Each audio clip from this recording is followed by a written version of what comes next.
En Éthiopie, on va préparer le Doro Wat. Doro Bouti. Merci de nous donner jingle cuisine et puis on revient. Bintou, pourquoi tu rigoles? C'est parti.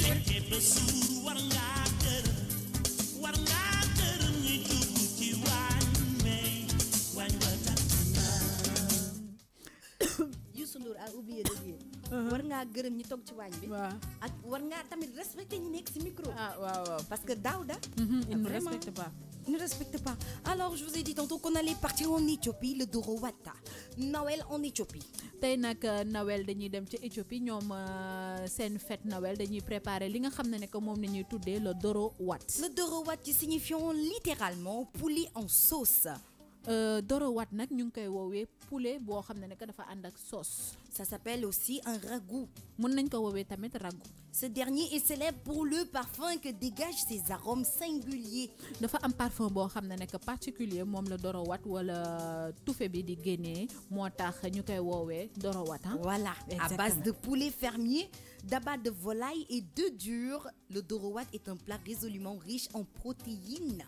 Riche en protéines parce que dafay ànd ak nen dafay ànd ak les abats, c'est-à-dire biiru ginaar bi lay ànd ak li nga xam ne que mooy ginaar bi ci boppam. Voilà, et uniquement lors des occasions exceptionnelles en Éthiopie quand l'on prépare ça par exemple à Noël. Voilà, Noël dañ koy togg muy Doro Wat mais aussi ay événements yoo xam ne que c'est exceptionnel, par exemple mariage wala ngénte etc.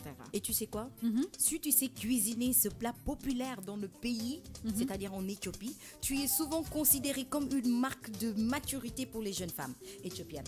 Pour jeunes femmes yi nga xam ne jigéen ñi nekk ci Éthiopie bu ñu toggee li nga xam ne que mooy Doro Wat nga togg ko ba mu jaar ci yoon signe la boo xam ne que dañuy wane ne que yow femme boo xam ne que da nga mûre da nga intelligente. Et que tu es prête à te marier. Voilà, te yow pare nga pour dem sëy ñi nga xam ne que mënuñu togg nañ toog seen kër yaay. Vraiment, vraiment en Éthiopie si tu sais vraiment préparer ce repas, ça veut dire que tu es prête à être femme.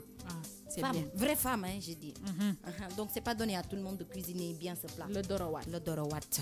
Alors, les ingrédients pour préparer ce fameux Doro Wat. Pour togg Doro Wat, di nga soxla. Tu auras besoin de poulet. Di nga soxla ginaar. Tu auras besoin de. Di nga soxla nen. Tu auras besoin de d'ail. Di nga soxla laaj. De gingembre frais. Di nga soxla ginger. Tu auras besoin de berbéré, c'est-à-dire de la préparation d'épices et d'aromates. Berbéré mooy épice bi nga xam ne que épice la bu ànd ak arôme. Tu auras besoin de tomates. Di nga soxla tomate. Une boîte de tomates concentrées, bien sûr. Di nga soxla tomate loqati. Tu auras besoin d'huile. Di nga soxla diwlin. Tu auras besoin de kororima.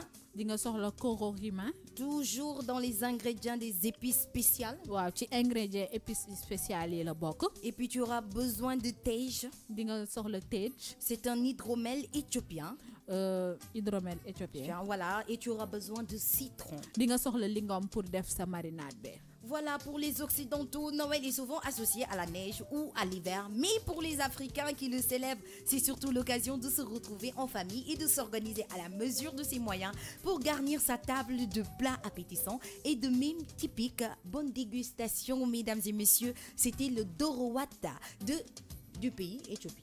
waaw tey nag ñu demoon ca Éthiopie présenté leen li nga xam ne que mooy Doro Wat plat boo xam ne que ñu ngi koy togg Noël mais aussi ay fêtes yoo xam ne que c'est très important wax nañ tamit ne que jigéen ñi nga xam ne que pare nañ pour sëy bu ñu mënee Doro Wat rek dañ leen di muur ñu dem sëy Doro Wat nag servir nañ ko di leen wax bon appétit mes amours.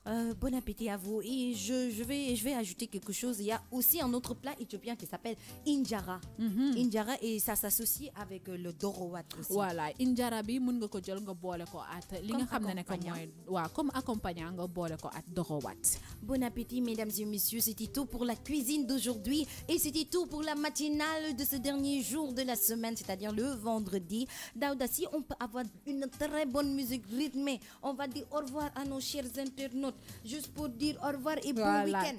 Moussa Sen Bombiste di leen wax ñoom ñëpp au revoir et merci beaucoup de nous avoir suivis tout au long de la semaine. Mais Daouda, tonton Daouda, pardon, faut nous donner un son. On va dire au revoir à nos internautes. C'est le week-end, 2 jours sans se voir ni s'entendre. C'est méchant. Ouais. C'est méchant. Merci de nous donner un son. On va se dire au revoir. Au revoir. Merci. Bisous. Lii moom erreur technique. À lundi. s'appelle tendance.